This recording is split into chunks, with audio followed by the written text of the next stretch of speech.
The Chattanooga Police Department's new traffic policy could cause people involved in wrecks to pay more out-of-pocket expenses. Our Dallas Payton has this story. It's been 3 months since the Chattanooga Police enforced their new traffic policy, and a local insurance agent says there is a glaring problem. Since the new year, officers do not respond to wrecks that don't fall under a certain criteria. Instead, each party is asked to self-report their sides of what took place.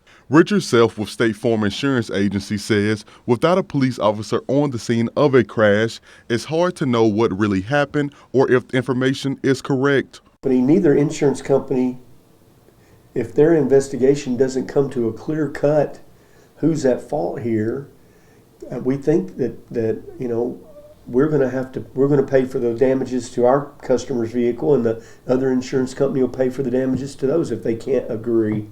Self says the only way the new policy will work is if both parties are honest about what happened.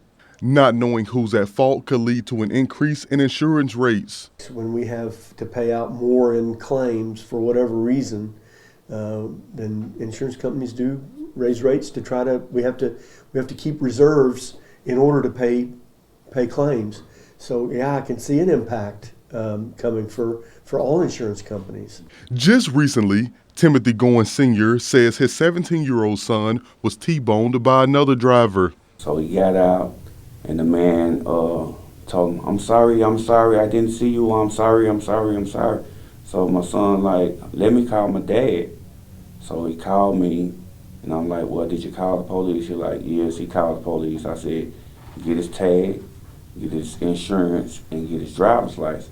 Goins says the man provided insurance, a name and address, but never showed his driver's license. Police came to the scene because his son was dealing with injuries. Goins' son claims officers never did any investigating and gave both drivers papers for their next steps. I don't know if his insurance even is going to hold up, but we have the man's name and his insurance company, but the insurance adjuster called me and told me that there's a coverage problem. Self encourages drivers to always call dispatch or 911 and let them make the decision on if an officer should go to the scene. For Local 3 News, I'm Dallas Payton.